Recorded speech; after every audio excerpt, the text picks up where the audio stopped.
sana masaa ya asubuhi tuweze kuwa na wakati wa kusikia neno. Bwana Mungu awabariki sana, awatende mema na tunapoenda kusikia neno hili. Tunamshukuru Bwana wakati huu kwa sababu ya morning glory ya siku ya leo.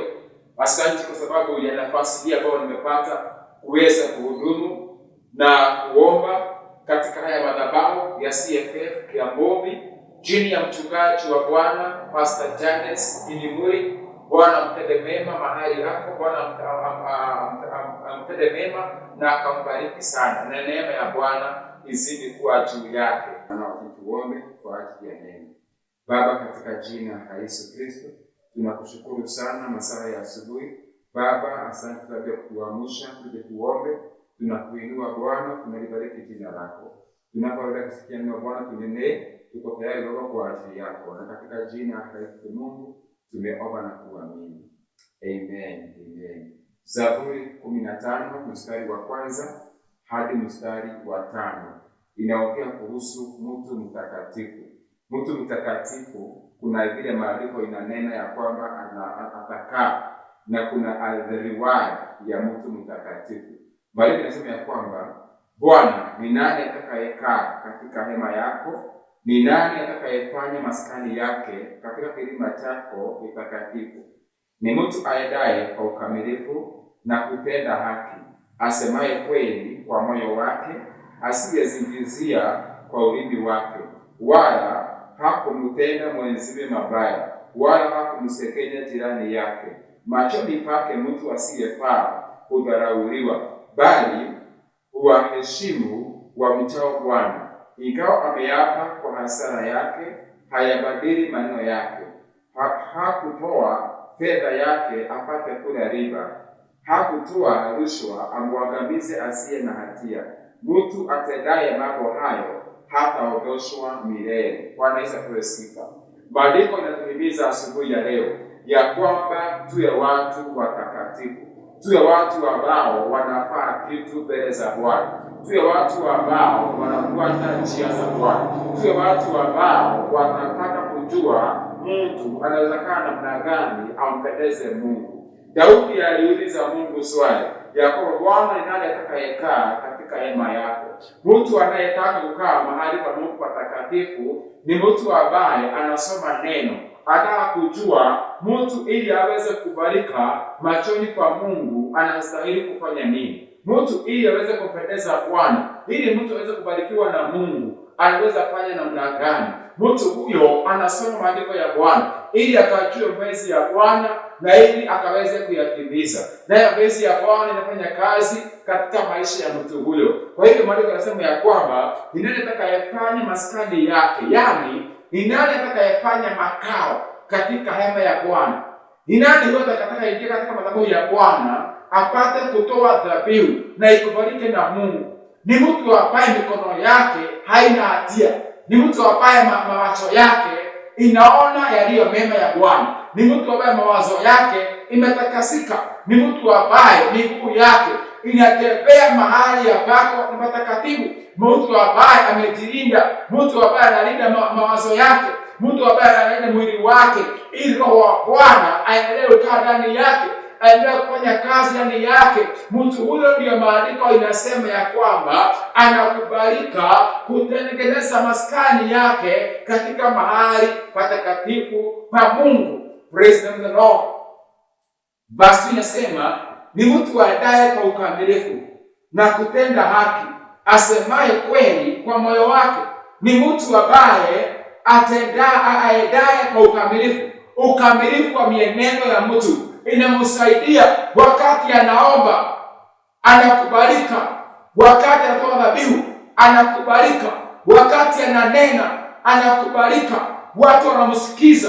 Mungu anatii maneno yake, anatimiza haja ya moyo wake, inakubalika na Bwana na anatimiza. Mtu aendaye katika mienendo mikamilifu ni mtu ambaye anaweza kumpendeza Mungu. Bwana Yesu apewe sifa. Siku ya leo na asubuhi hii katika ibada hii ya morning glory, ninawaalika tuweze kuwa watu wenye mienendo mikamilifu mbele za Bwana, tukampendeze Mungu.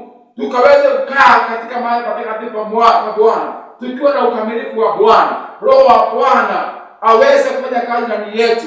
Tumuruhusu Roho wa Bwana akatupee the counsel of God, akae nasi, atuelekeze, atuonye, atukanye, tukae kulingana na mapenzi ya Bwana. Na Bwana akiona hivyo ataweza kuachilia baraka zake juu ya maisha yetu. Basi nasema ya kwamba asiyesikizia kwa ulimi wake, mtu ambaye analinda ulimi wake ni mtu anaweza aminiwa neno alihubiri. Mtu anaweza alinda ulimi wake ni mtu ambaye anaweza tembea na unabii wa Bwana. Mtu ambaye anaweza analinda ulimi wake ni mtu ambaye atakiomba maombi yake inafika kwa Mungu, kwa sababu ulimi wake umetakasika, ulimi wake umefanywa kuwa mtakatifu mbele za Bwana. Kwa hivyo akinena maneno yake yanamfikia Mungu katika ukamilifu wa Bwana. Praise the Lord. Wala hakumtenda mwenziwe mabaya, wala hakumsekenya jirani yake. Haupangi kufanya mwenziwe mabaya, haukumsekenya jirani yako. Mtu huyo ambaye unakaa na yeye, unamlinda. Hauwezi kunena mabaya kumuhusu. Hauwezi enda kunena mabaya ili uharibie mtu hatima yake. Hupeleki maneno machafu kwa watu kuhusu mtu fulani ili akataliwe. Praise the Lord. Unanena maneno mazuri juu ya mtu. Afadhali unyamaze kuliko kuharibia mtu jina. Mtu ambaye anakaa katika utakatifu wa Bwana anajua kulinda ulimi wake, anajua kukaa katika maneno ya Bwana, anajua kulinda maneno yake ili akupendeze Mungu. Praise the Lord. Hallelujah. Machoni pake mtu asiyefaa haudharauliwa, bali huwaheshimu wamchao Bwana. Mtu aliye na heshima na watu wa Mungu. Praise the Lord. Ikawa ameapa kwa hasara yake, hayabadili maneno yake. Ikawa mtu huyu ameapa kwa hasara yake. Kuna mtu mmoja ambaye aliapa kwa hasara yake, anaitwa Jefitha.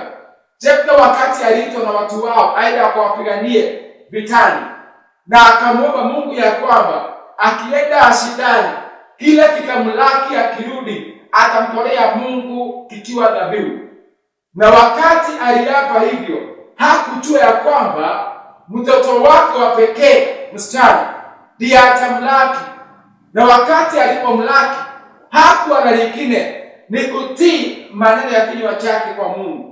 Akamtolea dhabihu ile mtoto, kwa sababu akamtolea Mungu dhabihu ile mtoto, kwa sababu aliapa kwa hasara yake.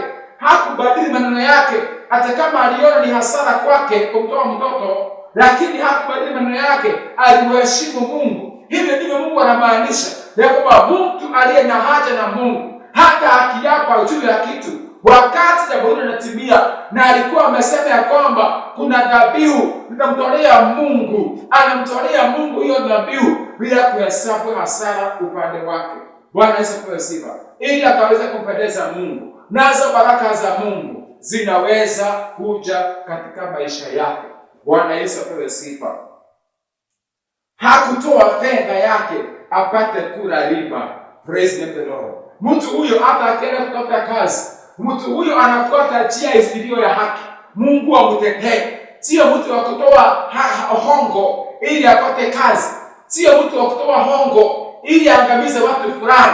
Sio mtu wa kutoa hongo ili mtu fulani aendelee kwa kazi. Sio mtu wa kutoa hongo ili aharibu jina ya mtu. Sio mtu wa kutoa hongo ajifaidi yeye mwenyewe, lakini ni mtu ambaye analinda maneno yake. Ni mtu ambaye hawezi shukiwa jambo mbele za Bwana. Ni mtu mkamilifu mbele za Bwana. Maneno yake inapendeza Mungu. Praise the Lord.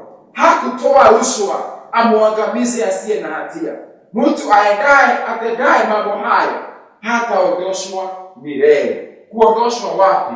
Katika mahali patakatifu pa Mungu. Katika ibada, mtu huyo hataondoshwa.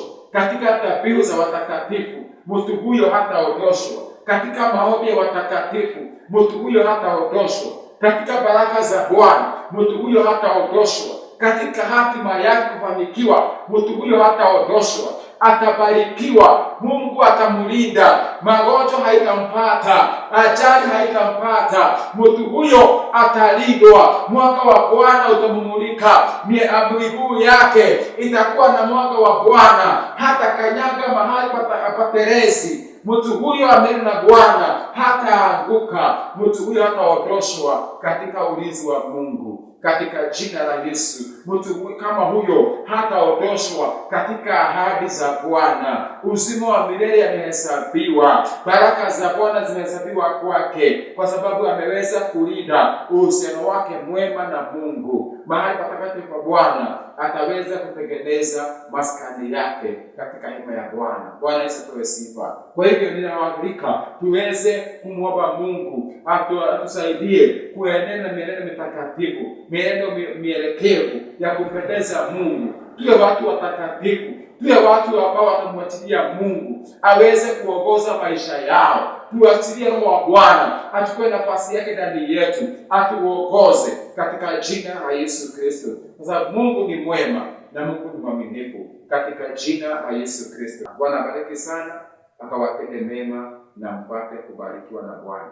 Amen. May God bless you. May God do you good.